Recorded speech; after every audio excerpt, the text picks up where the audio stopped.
Hi folks, this is the first lecture on the Depression. This is basically the beginning of the Depression and what Hoover does, or primarily what he doesn't do. The Great Depression, Hoover and the crash. What we're looking at here is a photograph of a soup kitchen. This is still a time in which the federal government provided zero assistance. There was no social safety net. The idea was you succeed or fail on your own. And so if you failed, if you lost your job, you have nobody to blame but yourself.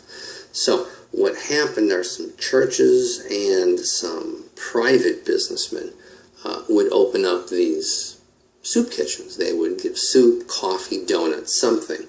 Like the sign says, free cup of coffee and donuts for the unemployed. Notice the line, there's only men in there. And two, notice that there are both white and black men in here. I think I've said this before, segregation did not happen at the lower end of the socioeconomic ladder. Anyhow, this soup kitchen was run by a Chicago entrepreneur named Al Capone.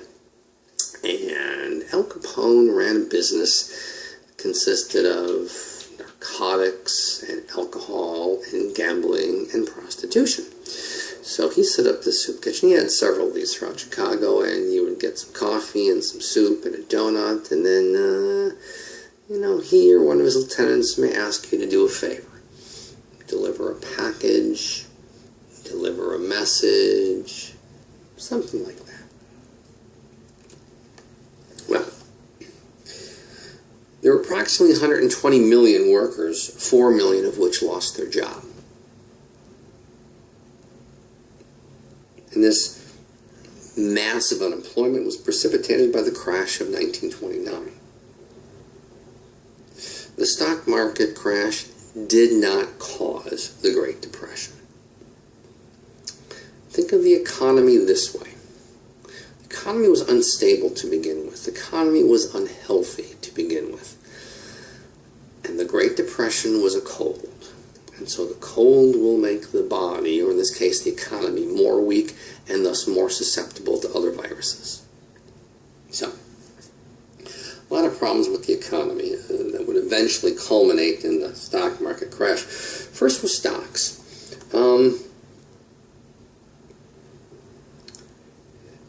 At that time, you only had to put 10% down to buy stocks. You could borrow the other 90%. So this was a way for a lot of middle-class Americans to try to become wealthy. They can't afford that much, so they only have to put down 10%. They borrow 90%. That was the rules, because the rules were, well, if you failed, it's your own problem. Government should not be intervening. There shouldn't be any social safety net for you if you're stupid and you lose your money. Well,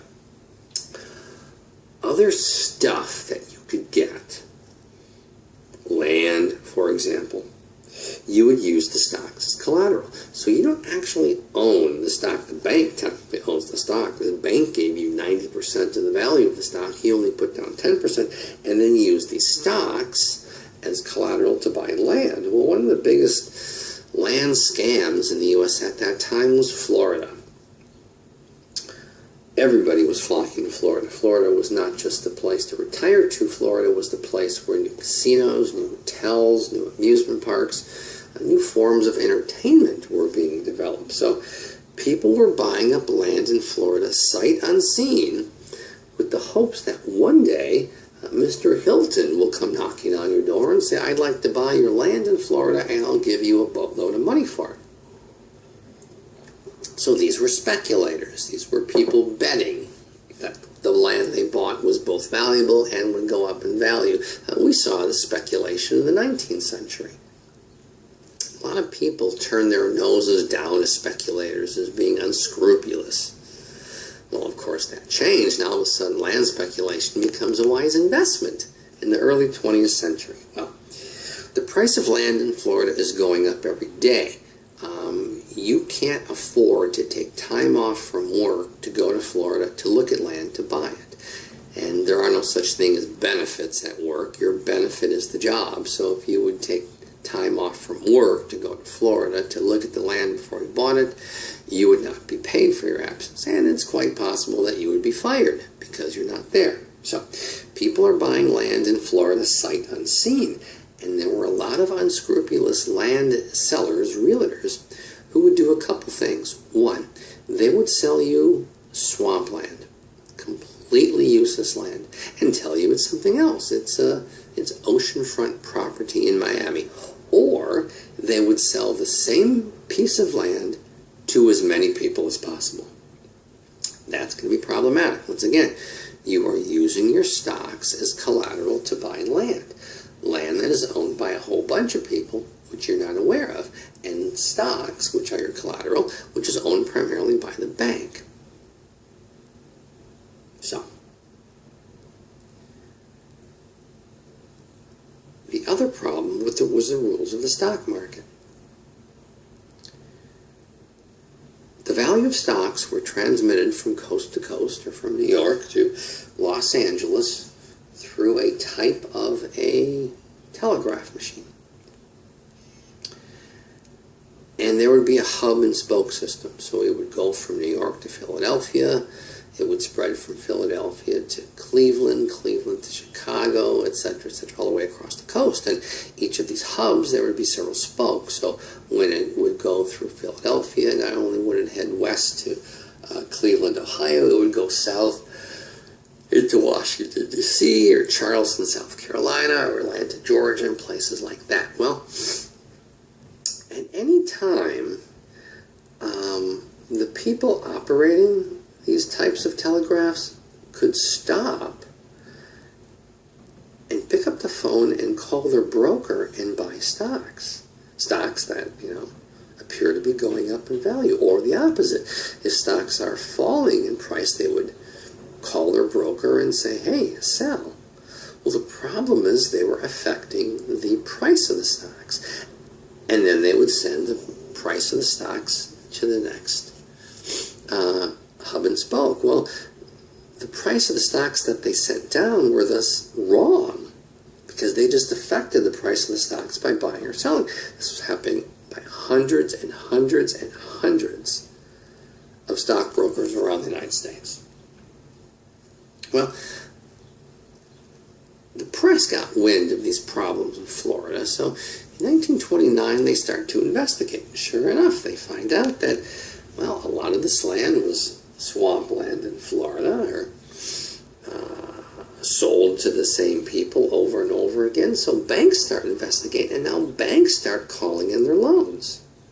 This was a time in U.S. history in which banks could force you to pay all the loan back at once.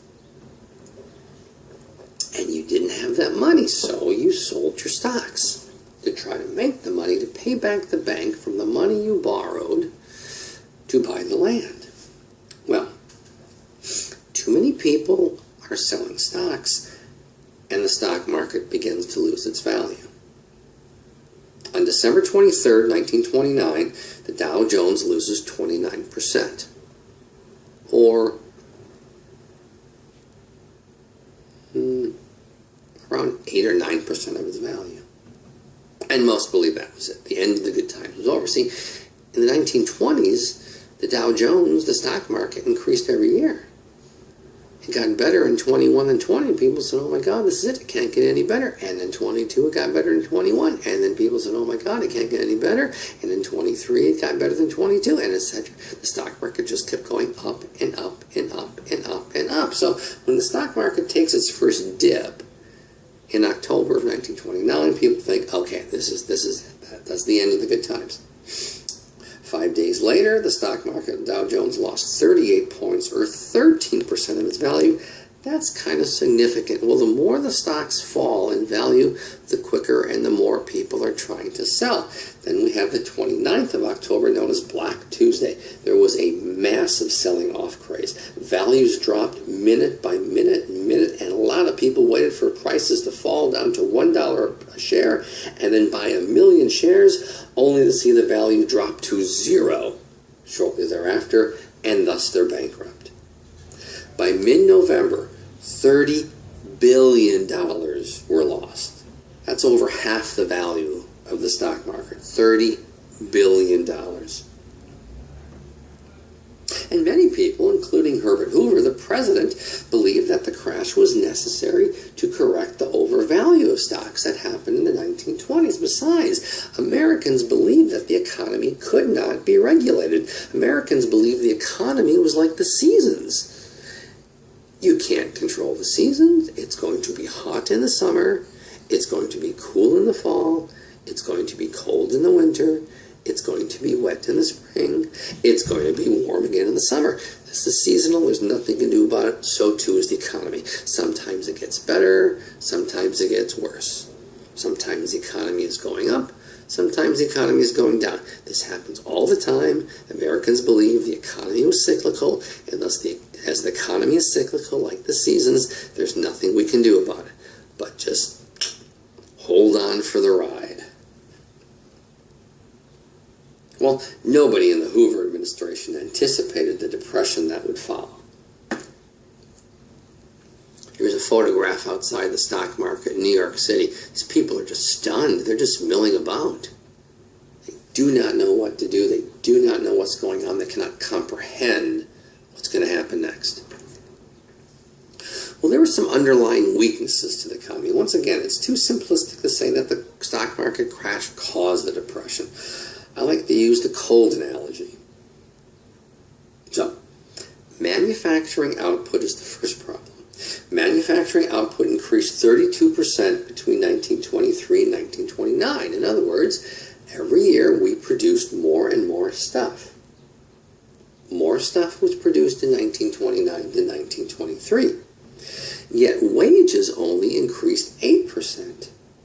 So, we make 23% more stuff over time, but the wages only increased by 8%. In other words, we cannot buy the stuff that we're making. And that's really what's going on, is that warehouses each year are getting more and more full of the stuff we're making. There is a glut in the market, so the price falls. So manufacturers make more the next year to try to make up for that.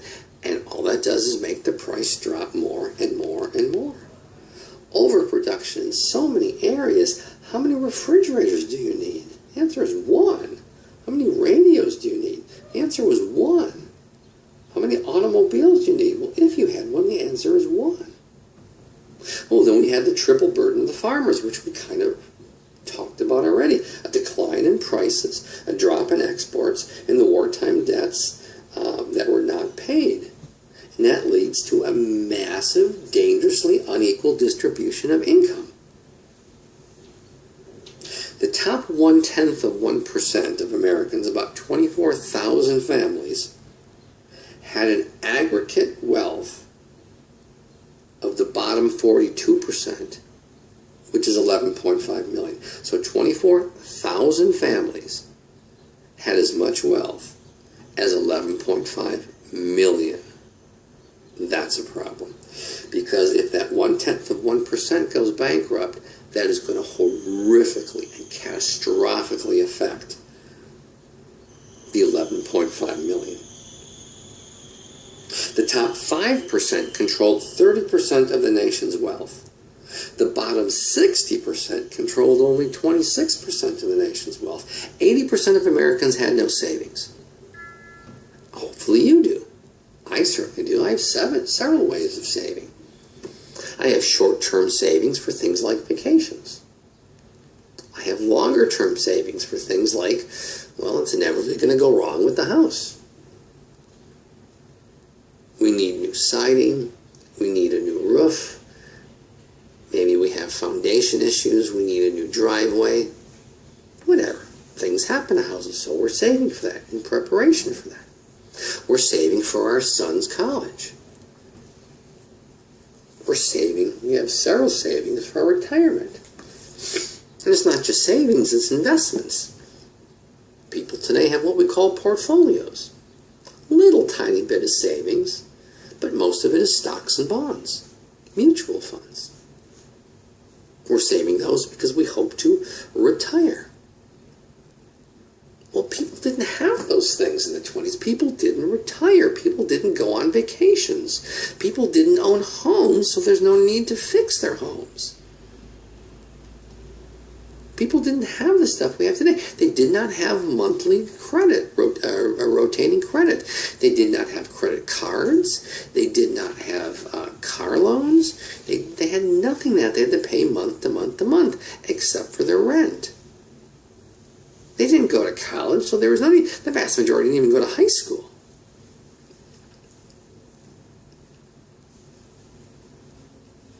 Well, the other problem was banks. Banks were unregulated. Banks could make whatever rules they wanted. Banks could loan money to whoever they wanted. There was no requirement like, can you pay back the loan? Hell no. Banks make money when they loan you money. Well, not when they loan you money. They make money back. They make money when you start repaying the loan, because you don't repay the principal. You repay the interest. It takes people decades to pay off the principal. In the meantime, the vast majority is going to the interest. So, when you get a home loan, the smart thing to do is to pay twice as much as required and tell the bank that that half of that is going to the principal. You will pay off a 20-year mortgage in about 10 years doing it that way. Well, anyhow, that's my economic tip of the day. Yeah, banks failed because banks had no regulation. They could do whatever the hell they wanted to. The idea was any sort of federal regulations are just, quote, job killers. The federal government needs to stay out of the way of industry. Let the economy run itself. Farm goods lost 86% of their value between 1920 and 1930. So, if something cost $1 in 1920, it will cost 14 cents by 29. Really good for consumers, horrible for farmers. In other words, everybody was affected by the underlying weakness of the economy. Well, this mass unemployment was not supported by any government. There was no social safety net. There was no unemployment insurance. There was no WIC. There was no welfare. There was no food stamps. There was absolutely nothing, because the idea was government should stay out of your lives. Government is bad. Government gets in the way of your freedoms and your liberties. Secondly, the idea was you succeed or you fail based on your own actions, nobody else's. It was a very simplistic, very naive, very childish way of looking at life. You know, I got my bachelor's degree in 2 years. I got a 4-year degree in 2 years. Yes, it took a tremendous amount of work that I decided to undertake, but there were many other factors that went into my success. My parents moved from Washington to Arizona. And there was a law in Washington that said, once you're 65 and sell your house, you don't have to pay taxes on that. Well, my parents were like 57 or 58 when they moved. So they said, we're not going to sell the house for many years, but the house is paid off. Jim, do you want to move in while you're going to college? So you know how much rent I had to pay? 0. My only job was to mow the lawn and rake the leaves. So your average person doesn't have that, I guess. I had no wife. I had no children. I had nobody but me. I had the GI Bill. I was in the Army for over 7 years, so I accumulated a nice little nest egg for my college fund that not only paid for my college, but paid for my food and the utilities and the books. So you can't say that I succeeded based on my own hard work. There were tremendous factors that were involved in it. And so it's very simplistic, it's very naive, it's very childlike to say that your failure or your success is based solely on what you do or what you don't do, the choices in your life. That's just historically inaccurate. Well, that mentality that was embedded in American society until the Great Depression is back with us today. There are plenty of politicians who want to deregulate banks and deregulate the economy and deregulate Wall Street. We did that. We deregulated Wall Street in the 90s. And how did that end up for us in the early 2000s, especially starting in 2006? So, massive problems. No unemployment, no assistance, no social safety net whatsoever. And then we had a president who we thought was the right man with the right training and the right history for the right job at the right time. Herbert Hoover. Herbert Hoover was an engineer by trade. He got his bachelor's degree in engineering, and the thing that an engineering person does is that they identify a problem and they come up with a solution to fix it. It's very much data-driven. During World War I, he's in charge of the Food Administration. So he's in charge to make sure that Americans have enough food and that we produce enough food to send to our troops overseas. And he does that successfully. He does that so successfully that countries like Cuba and Belgium hire him after the war to keep starvation out of their country. He is tremendously important and successful person after this war. So he goes into politics and he becomes the president. And yay, and when the Depression hits, he says, well, one, it's your own damn fault. You know, success and failure is based on your life choices. And two, the economy is cyclical. We can't control that. There's nothing we can do. Thus, there's nothing we should do. It's very much like what William Graham Sumner said about what do social classes owe to each other? Nothing. There's nothing you can do to help the poor because the poor are poor because they choose to be poor. That's President Hoover's mentality. That mentality is back and better than ever in the United States in the 21st century.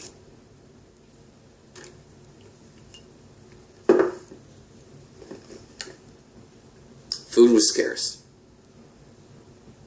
Cows, chickens, pigs, hell no. Here in Texas, people ate what they call the Hoover hog. A Hoover hog, as this picture suggests, was an armadillo. In other parts of the country, the Hoover hog were rabbits or raccoons. Like I said, in Texas, a Hoover hog was an armadillo. Good eating. Well, once again, massive unemployment. There's no social safety net. There's nothing. Churches provide some, and that was really the mentality, is that there's no need for government intervention because your good Christian churches will help you out, and that's not necessarily the case. That's not what happened. Some did, but the vast majority do not. So there's massive disruption of families because you get kicked out of your house and you wander. To be a man was to support your family. If you cannot support your family, you are not a real man. So all you know is that there are no jobs here. You hear there are jobs over there. You're living in Houston, Texas, you hear there's jobs in Dallas. So you go to Dallas looking for those jobs, which means you leave your wife and your children behind. People in Dallas hear there's no jobs. In Dallas, they hear there's jobs in San Antonio, so they go to San Antonio. Men in San Antonio hear there's no jobs in San Antonio, so they go to El Paso. Men in El Paso hear there's no jobs in El Paso, but there's jobs in Albuquerque. Men in Albuquerque hear there's no jobs in Albuquerque, but there's jobs in Phoenix. Men in Phoenix hear knows there's no jobs in Phoenix, but they hear there are jobs in Los Angeles. And American men are just traversing the country,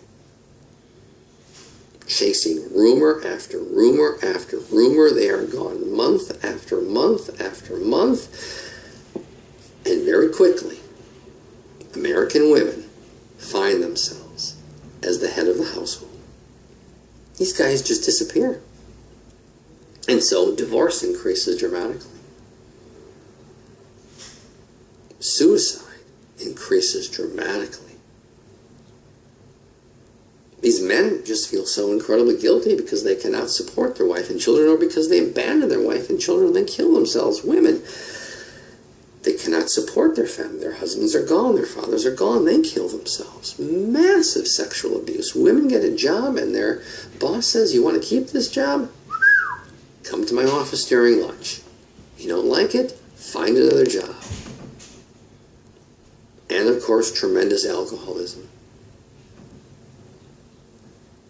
Unemployment, when there is a lack of a social safety net, has a tremendous, massive, negative effects on American society. And then we have the bonus.